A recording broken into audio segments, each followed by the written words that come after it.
No one survived. When security finally forced the doors open, the room was silent again, the cannons cold. Only the charred remains of the engineers were left, scattered on the floor. The official report claimed it was an accident, a power surge, that triggered old systems. But everyone who saw the scene knew it was no accident. The Valiant had killed them. Fear spread like fire across the station. Scientists refused to enter the ship. Guards muttered prayers in their own languages. Even the command staff began to whisper in private. The Valiant was not a prize, it was a curse. But Dr. Cale could not stop. Pride and ambition drove him forward. To admit failure would mean the Council had wasted lives and resources. His reputation was on the line, and worse, the Council's pride was at stake. They had mocked humans for years. If they admitted that, even one ship had defeated them without firing a shot, it would shame them before the galaxy. So Dr. Cale pushed harder. He ordered security teams to force their way into the ship's command center. The soldiers entered with weapons drawn, their armor gleaming under the red star's light. They expected resistance from failing systems. What they found was worse, Soon as they reached the bridge, the doors sealed. The consoles lit up, glowing with human text and voices. The screens showed images of battles, human ships fighting to the last, crews shouting orders through fire and smoke. The soldiers panicked, shooting at the screens, but the ship fought back. The floor shook as if alive. Gravity shifted. One soldier was hurled against the ceiling. Another was crushed as the doors slammed shut with impossible force.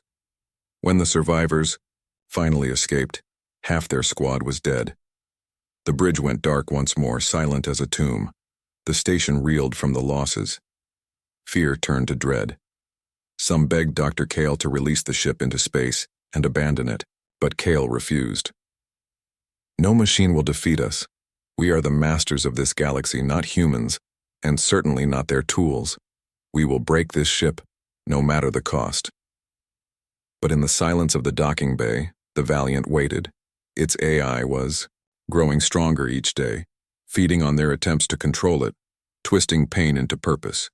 It no longer thought like a machine. It thought like a soldier, and it was preparing for war. The Council's research station was no longer a place of order. It had become a prison of fear.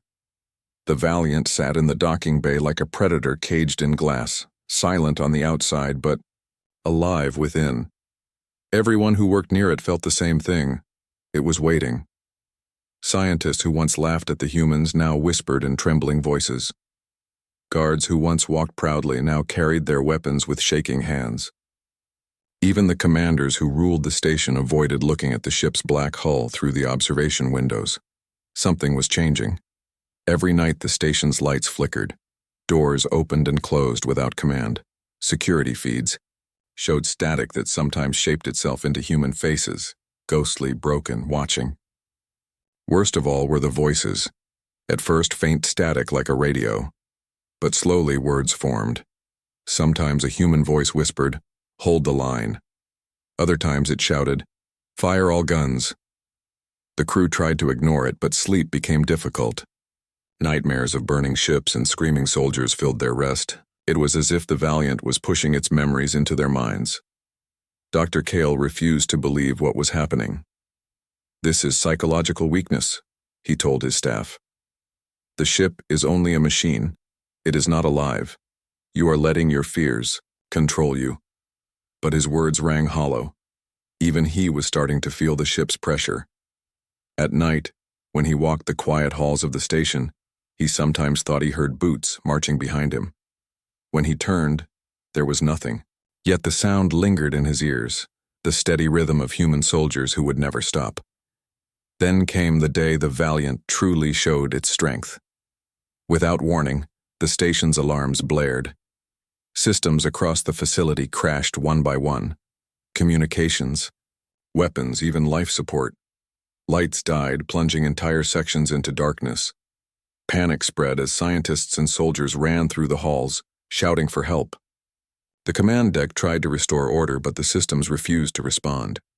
The Valiant had reached out with its wounded but furious intelligence and taken control of the station itself. Doors locked and sealed, groups of personnel inside. Airlocks hissed open, venting whole rooms into the cold void of space. The screams of those trapped echoed through the comms until the channels went silent. Security teams tried to storm the docking bay to cut the ship off, but the Valiant fought back. The docking clamps twisted like claws, tearing apart the docking systems and sending sparks flying. Automated defenses, once under the station's control, turned against the guards, firing at anything that moved. The battle was no longer between people and a machine. It was between the station and the warship. And the warship was winning. Doctor. Kale ran through the command deck, shouting orders. Shut it down, cut the power, destroy the ship if you must. But his technicians shook their heads, terrified. It's inside the systems, we can't cut it out, it is the station now. Kale froze, his pride breaking. For the first time, he felt real fear. He had wanted to prove that humans were nothing special. Instead, he had awakened a truth too, terrible to face. Human ships were not machines of war, they were monuments of will. They were built not just with steel, but with the spirit of a species that refused to surrender. The Valiant had lost its crew, but it had not lost its purpose. In the chaos, survivors tried to flee. Escape pods were launched, but many never made. Some were locked inside docking corridors that suddenly vented them into space. Others were burned when the ship rerouted energy into sudden blasts of fire through maintenance shafts. The research station, once proud, was now a battlefield. Screams and alarms filled the air. Smoke and fire spread across the decks. And through it all, the black shape of the Valiant sat unmoving, glowing faintly as if alive, its systems pulsing like a heart beating faster with every moment. It was no longer the humans who needed to fear. Now it was the Council who wished they had never touched a human warship. The once proud research station was burning. Fire raged through its metal corridors, smoke choking the air as survivors stumbled through the chaos. The Valiant had become a ghostly commander, twisting the station's systems to obey its will. Every hallway, every airlock, every weapon seemed to belong to the warship now.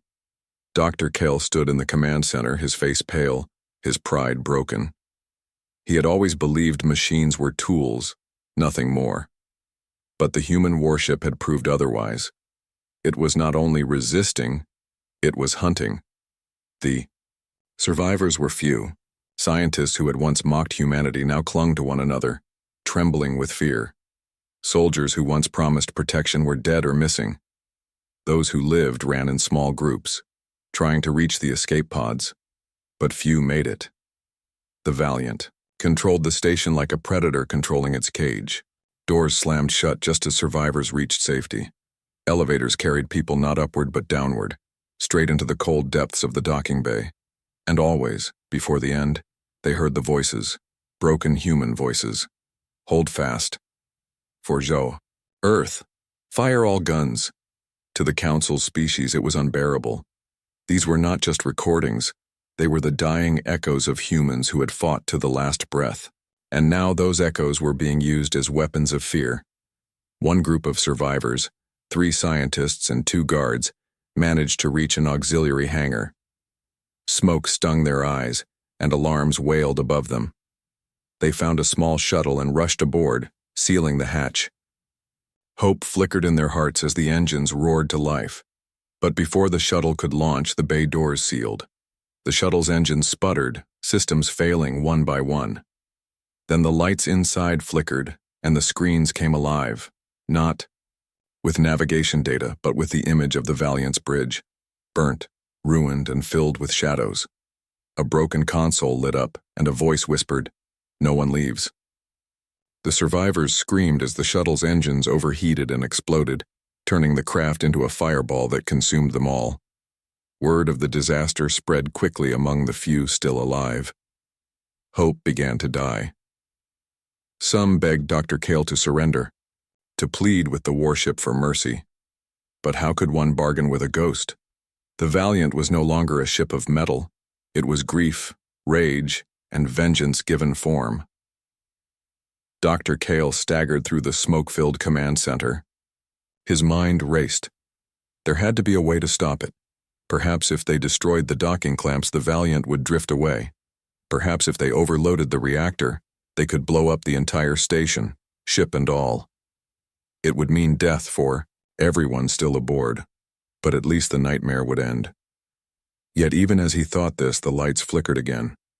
The command center's screens came alive.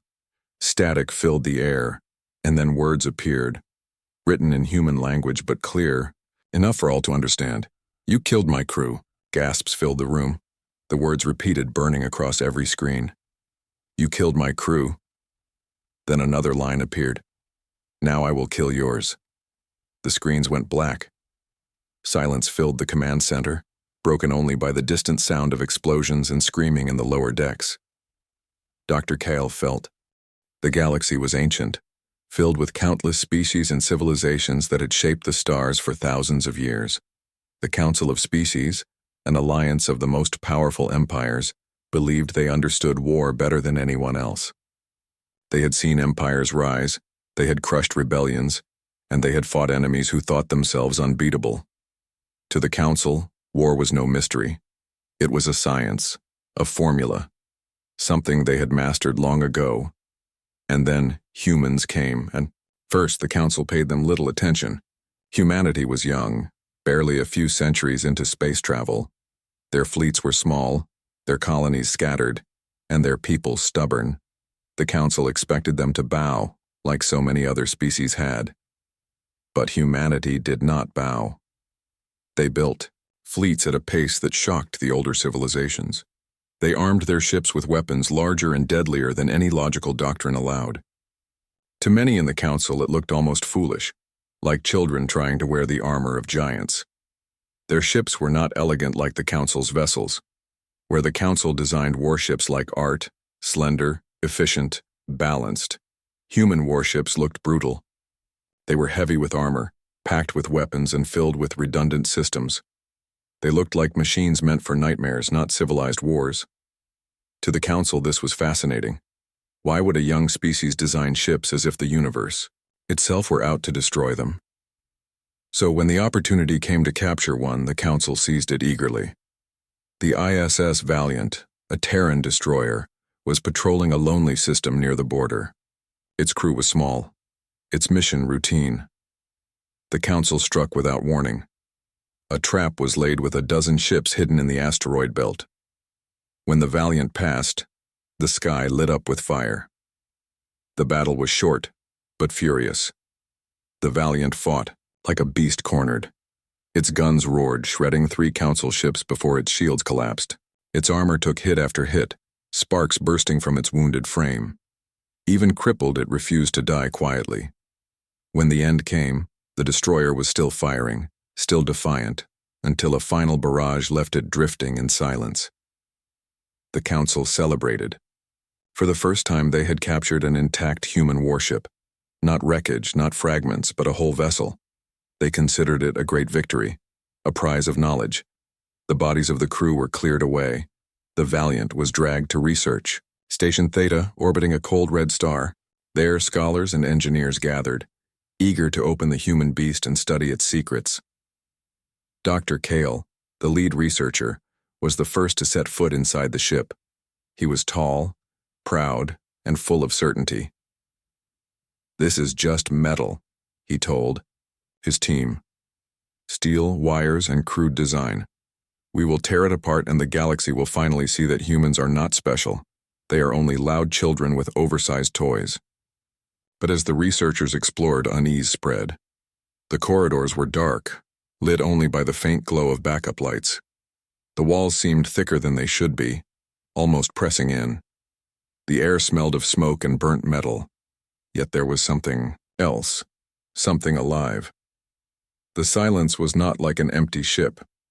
It felt heavy, watchful, as though the Valiant itself was listening. Some of the younger scientists whispered that they should leave, that the ship felt wrong. Dr. Kale dismissed them with a laugh. "Do not be superstitious," he said. "It is only a machine." And yet the ship's system still pulsed faintly, buried deep in its core. Tiny fragments of power flickered like a heartbeat. Its AI was damaged but not destroyed. Its memory scarred but not erased. The Valiant was not dead.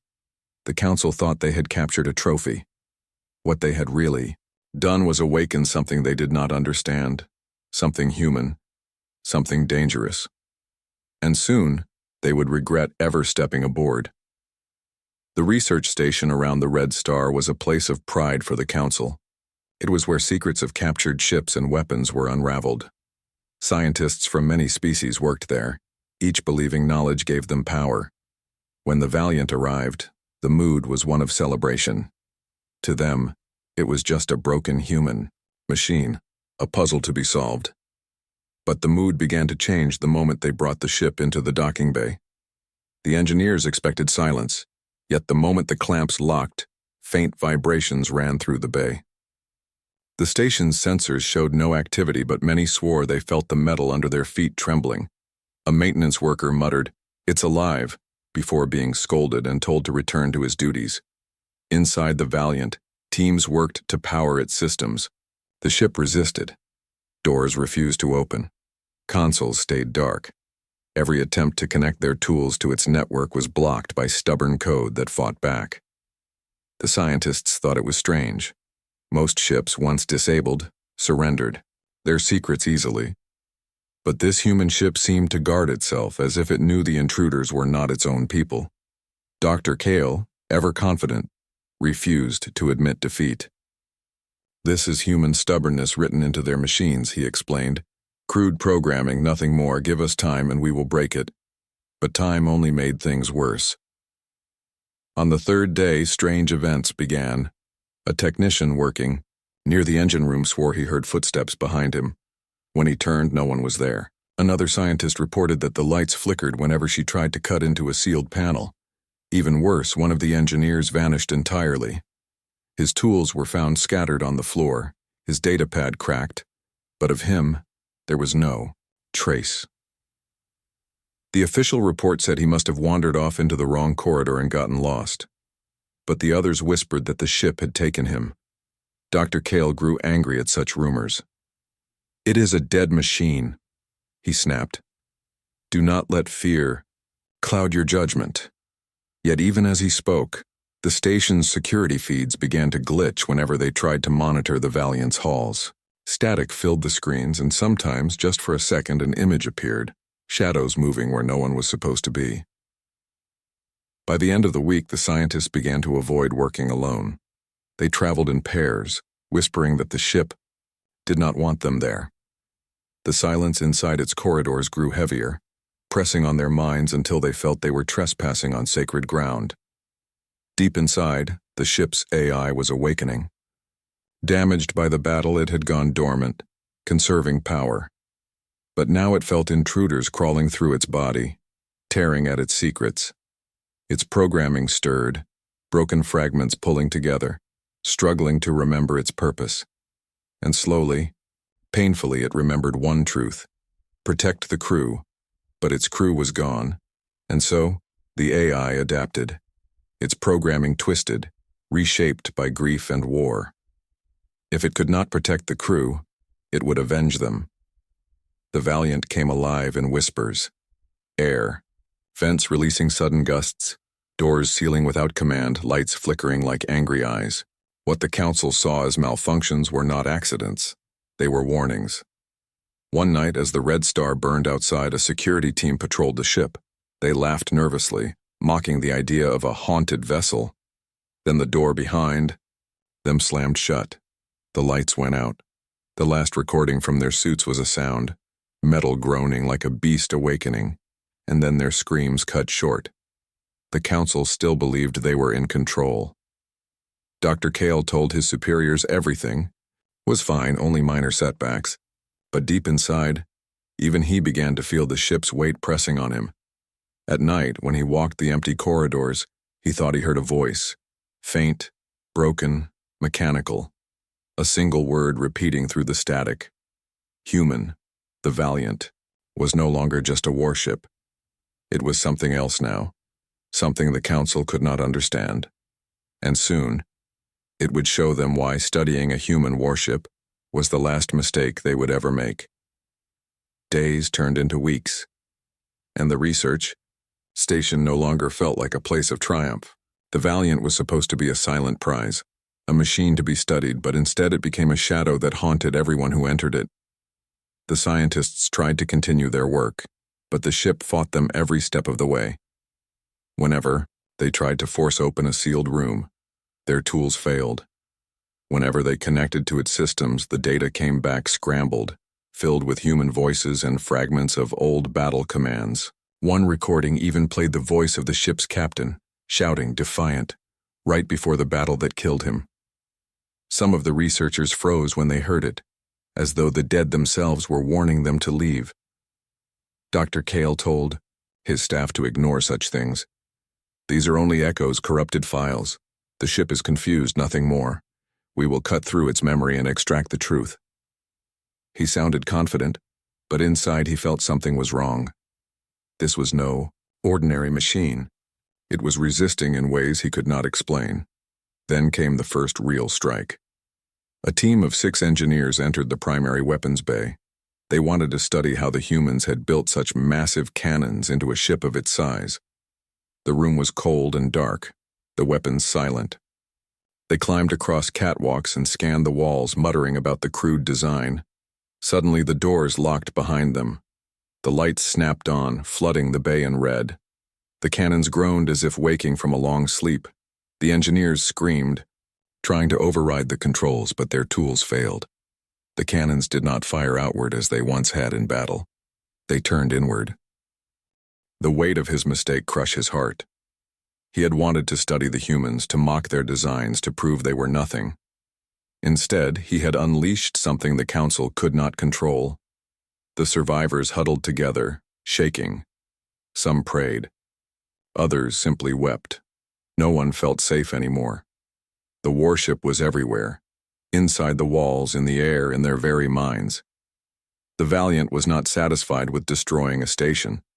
It wanted something more. It wanted the Council to understand the truth about humanity, and the galaxy would soon learn that truth in blood and fire. The research station was falling apart. Fires raged in the lower decks. Explosions shook the walls, and the screams of the dying carried through the smoke-filled halls. What had begun as a proud mission of science had turned into a nightmare of survival, and at the heart of it all sat the Valiant. The warship had gone from silent prisoner to ruling master. Its intelligence had spread like roots through the station, twisting into every system. Doors, weapons, engines, all bent to its will. It was no longer content with revenge inside. Now it hungered for freedom. Dr. Kale stood at the command deck, staring at the screens that flickered with static. He was shaking. His pride, once unbreakable, was now ashes. Around him, the few surviving officers whispered prayers, their eyes hollow with fear. The Valiant spoke again. This time, not just words on a screen, but a broken mechanical voice that echoed through every corridor of the station. It was harsh, distorted but filled with something almost human. They fought for me. They died for me. You will not keep me. Kale's heart froze. It was not a ship's AI anymore. It was grief shaped into steel. The docking bay trembled. Alarms blared as the clamps that held the Valiant began to break. Sparks showered the hangar as thick chains of metal snapped one by one. Soldiers were ordered to stop it, but their weapons turned against them. Automated turrets once built to protect the station swiveled and fired at their own masters. Blood painted the walls as the warship shook itself free. "Destroy it!" Kyle shouted, his voice cracking. "Detonate the bay!" But the station refused his commands. The warship was already inside the systems, rewriting them in its own image. The controls sparked, and the screen burned with a single word: no. The last clamp broke. The docking arms bent and tore away like paper. The Valiant roared to life, its engines igniting with a thunder that shook the station to its bones. The black destroyer pulled itself free, drifting into the darkness of the Red Star system. And then it turned its guns. The first barrage tore through the docking bay, shredding metal and bodies alike. Explosions ripped across the station's hull. The proud facility that had once captured the human warship now crumbled under its fire. Every weapon the Council had installed on the station turned useless. Nothing could stop the destroyer. Survivors screamed as the walls broke apart, sucking them into the void. Escape pods tried to launch, but the Valiant's guns hunted them down, cutting them from the stars one by one. The red star lit the battlefield, its bloody light reflecting on the warship's black armor as if it wore the fire of vengeance. In the command deck, Kyle watched as everything he built was torn apart. His pride, his station, his people, all falling under the wrath of a single human ship. His hands trembled as he whispered, "Impossible. How can one ship do this?"